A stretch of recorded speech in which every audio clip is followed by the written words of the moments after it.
Hello everybody, it is Guark back with episode 4. We are at Bahrain. You join us halfway through FP1 because once again I'm an idiot and forgot to start recording until we're partway through the first practice session.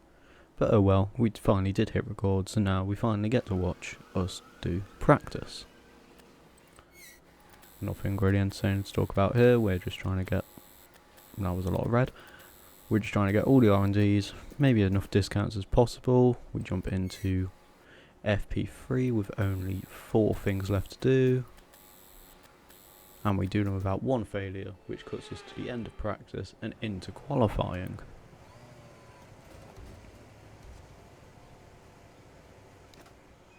Where we will go and apply the setup with 3 soft tires available and a medium. Apart from where we're going to be using 2, we put the setup on. Allow us to have 4 laps of fuel, out lap, fast lap, cool down lap, another fast lap, and then in lap, and then change the tyre pressures a little bit to be a little bit more aggressive, and then we get out there, coming around the final corner, maybe a little bit too high on the gears, but who cares, it's only a banker lap, nothing too special going on here, as we come down the main straight, and into turn 1. Well, in sector 1 we make a 29.7, which is pretty well average. I don't know what the sector time should be. By the end of sector 2 we are looking at a 1:10.7, with a short sprint of sector 3. By the time we make it to the line, DRS open, battery depleted, it's a 1:33.6. We didn't actually get to see the second lap because the video crashed, so that was really fun. Cheers OBS for being fun.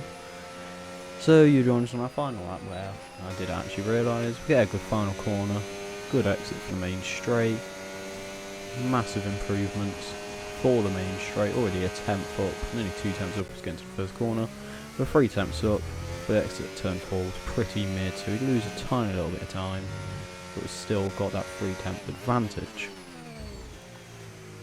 And coming out of the hairpin,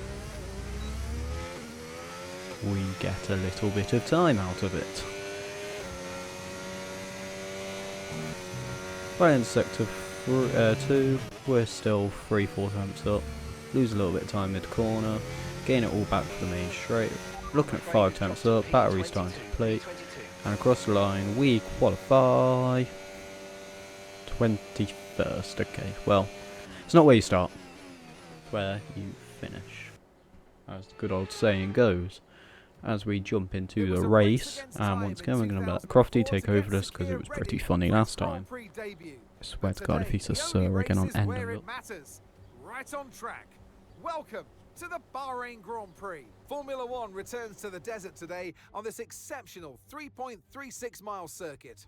15 corners provide plenty of overtaking opportunities, and it could be a strategic race, this one, with Sakhir notorious for eating up the rear tyres. Watch out for drivers managing their rubber at some point during the Grand Prix. So with the race not far away from starting, here's what today's grid rundown looks like. Lando Norris put in a fantastic lap yesterday, and he'll start from pole position. And Oscar Piastri completes the front row. Moving on to the rest of the grid, we have Hamilton, Leclerc, Yuki Tsunoda, and Russell, Gasly, Verstappen, Stroll, and Ollie Behrman, Lawson, Antonelli, Esteban Ocon, and Albon, Fernando Alonso, Doohan, Carlos Sainz, and Richard Verschoor, Hulkenberg, Bortoletto, Crawford, and Isaac Hadjar rounds off the grid. It's almost time for the lights to go out, so let's head down to the track where preparations are underway.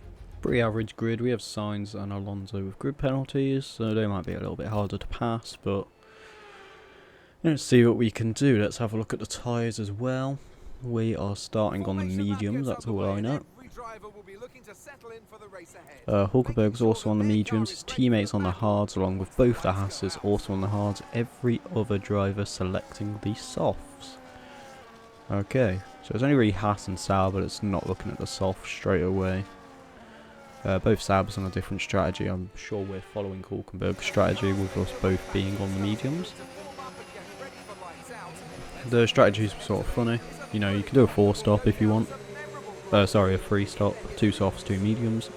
Or you could do a 2-stop and use every single one of the types of tyres across the dry range. As we see all the cars lined up on the grid. It's going to be a fun race. I'm not that good at Bahrain, so I'm hoping it's a fun race. So we see everyone lining up. Us and Hadjar take the final row. And the 5 lights are up. And we are racing in Bahrain. We're getting an alright start. We already get to jump the hard tyres of Bortoletto. And in the second phase we do get a good lead. As now we're coming down towards turn 1. And we take the average F1 game move and dive straight down the inside. We make about 4 places. As into turn 2, a little bit skittish on the outside of Carlos Sainz, one of the soft tyre runners. And also one of the ones with the grid penalty. As now we come down towards turn 4. It's not close enough to make anything. Yes, we are. We're going to attempt the same thing at turn 4. Fernando Alonso, though, with a lot more grip and manages to find a better exit. Coming to the end of lap 1. Not another position change apart from here comes Carlos Sainz, here comes Richard Verschoor, and we're losing 2 places on the main straight, but then we just do the exact same dive bomb again, and cheers EA, I thought I was about to do an F there. Thank you EA. Anyway, coming down the second DRS straight, finally with DRS, looking to battle Sainz around the outside, up towards turn 4, later on the brakes, outside line, leave the room on the inside, following Fernando Alonso's line. Get a lot more grip than lap 1, but we lose the place to Carlos Sainz, back around the outside to turn 6, and we lose the place to Carlos. No, we don't. Back around on the outside. Carlos Sainz, please, I don't want to keep on switching up my statement. We are ahead. Thank you, Carlos. Lap 4 sees us on the next position change. It's past Esteban Ocon, the hard tyres not working out the best for the Hassers. Catching up to both him and Behrman. Getting past Ocon, lap 6, Ocon gets back ahead, the hard tyre finally in speed. And the Hassers are just genuinely a faster car than us. Down into turn 1, we try and be a little bit aggressive on the curb, and we couldn't do anything with it. Max Verstappen is out of the race by lap 8. Which brings us up a position. No safety car as much as I would have wanted it to happen. As we come into the pits on lap 9, coming into lap 10. Along with Carlos Sainz, Hadjar, Alonso and Russell. I also see Tsunoda in the box, a Ferrari, an Alpine, a Sauber, literally everyone. I think I'm joining the soft runners. I think that really tells you how good at tyre life I am. We managed to get right up the backside of Alonso, considering the fact that we were like 3 seconds behind him by the end of our stint. And a couple of laps later we're looking to get past Fernando Alonso, nearly bangs wheels, but we are ahead by turn 2, using all the width of the track to dominate our position, with DRS as well too, behind him before turn 1, so into turn 4 we easily defend the position, but Alonso in the Aston Martin does have a lot of pace. Going around the hairpin just a lap later, doesn't find any grip, and Fernando Alonso with DRS is back ahead. Us and Fernando Alonso actually had a really good battle this race as we get back alongside and ahead of him into turn 11. And we're wheel to wheel all up the hill of turn 11 and 12. Enter sector 2. Do we finally get ahead? No, we don't. We're still wheel to wheel. And then coming out of turn 13, Fernando Alonso is looking to get back ahead of us again.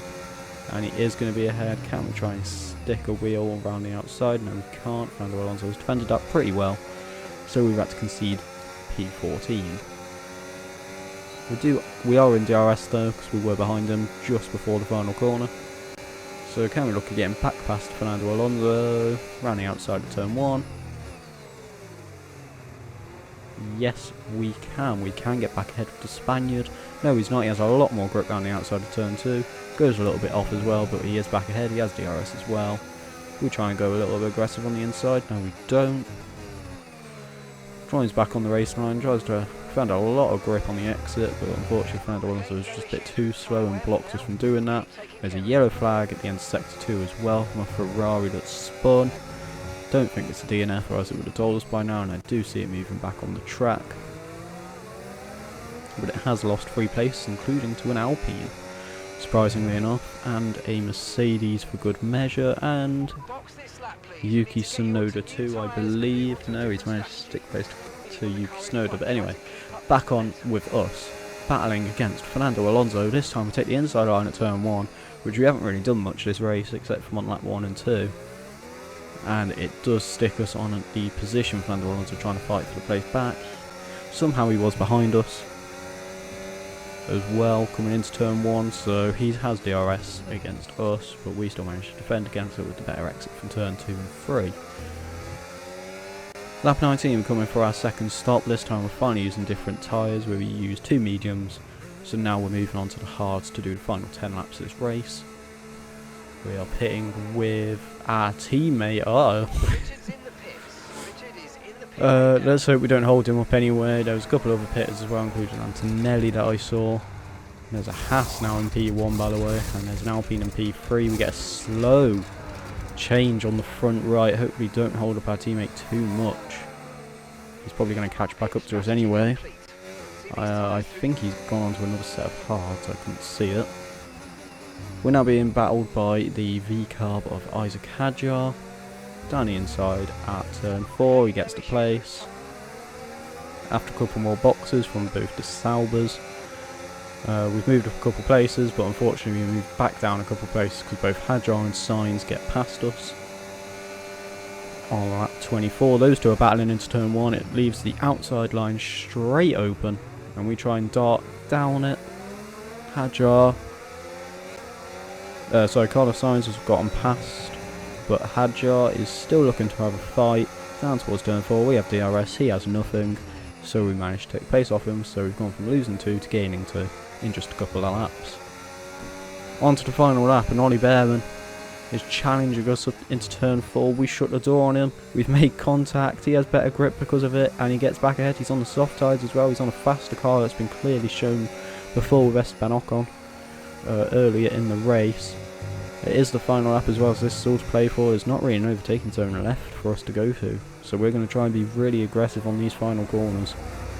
There's both the Ferraris coming around the final corner to take the win, and a 1-2 for the Maranello team. Charles Leclerc wins, Lewis Hamilton second, and I believe that is Lando Norris in third. And then it is, I want to say, George Russell in fourth. Alpine did really good that race, beating out Yuki Tsunoda for P5. We crossed the line though, only P15. We couldn't get back past Behrman. Wasn't the greatest of races, but considering the fact Bahrain is pretty mid-circuit for me, still haven't got to a circuit that I can actually race on yet. I would say that was pretty good, especially the fact we started from P21. There was 2 DNFs in that race, so we made about 4 positions if you don't include the DNFs. Yeah, it was Lando. Well done to Ferrari though. Yeah, Oscar Piastri also had a DNF. Looking at the standings, George Russell now leads ahead of Charles Leclerc, then Max Verstappen, then Yuki Tsunoda, Oscar Piastri, Fernando Alonso, Lando Norris, Lewis Hamilton, Pierre Gasly, and Jack Crawford for us, because he did really well in Japan. We're actually beating Kimi Antonelli in the standings. We are P8 in the constructors though. We're only ahead of Sauber, Cash App and Haas. Red Bull lead it by 2 points ahead of Ferrari, 11 points gap to Mercedes, and then 4 points back onto McLaren.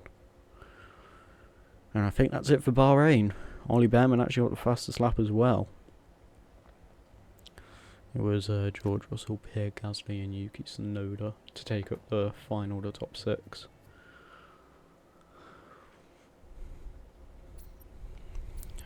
Back home, and first of all we have a message saying it was a disappointing weekend. I wouldn't say it's that disappointing. It just isn't really a good track for us. But, I mean, we still gained places. Well, I did. Richard Verschoor didn't. He lost out a couple of places, just doing our upgrades now. having a look at getting upgrades on all 4 different areas of the track. We also have extra upgrades for aerodynamics and chassis. And we also decided to improve the expansions. Now we can do 2 developments at the same time for both durability and for powertrain, which we already have for aerodynamics and chassis. So now we can do 2 developments at the same time. That is really good. We also decided to do upgrades to our personnel area. And by reading the bios, we decided to do pit crew training, because we did have a pit stop mistake in that race, and I think it also cost Richard Verschoor because of the slow front right tyre. So got to understand why we did that. We also made another upgrade which I didn't see. Meanwhile, we also did the outreach group because it allows us to have a chance of having a second sponsor. And then into the activities, can't do anything for that, can't do anything for that, can't do anything for that. But corporate can do a sponsor event. So just so we get another primary sponsor. We have more upgrades done in development. It is a rear wing one. We decided to do some wheel rim covers. We also have tyre blanks done, so we can do cable management as well. And assigning it, we decided to put the rear wing onto Verschoor, I think. Yeah, Verschoor, as we will be driving with him in Saudi Arabia. We also put the tyre blankets on Verschoor. So, you know, not biased at all to who I'll be driving with next. Of course, Crawford will probably have home upgrades by the time we're racing with him in Miami. We also have the durability upgrades finally done for the MGUH. And we assign them to Crawford, do we? If it stops glitching. I believe we put them onto Crawford.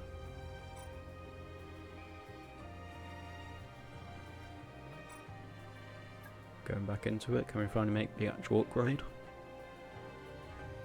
Yes, there we go. And we put them onto Crawford just so we're a little bit fair. Both drivers have had upgrades. Of course, I'm not really going to be caring about durability that much. Can't wait to eat my words. We're going to be using a software allocation for Saudi Arabia, and we will be driving with Verschoor. I'm sure because we put a durability upgrade on Crawford, I will be DNFing from an engine issue, and it will probably be MGUH as well. But because we're going to Saudi Arabia, that marks the end of this video. Please subscribe. I didn't see anyone do it, and I literally said it was free. I went through a whole bit about it, so please do it. Also like, because you can. It's also free. Thank you very much for watching. And it is a sign out from Mr. Guark. Goodbye.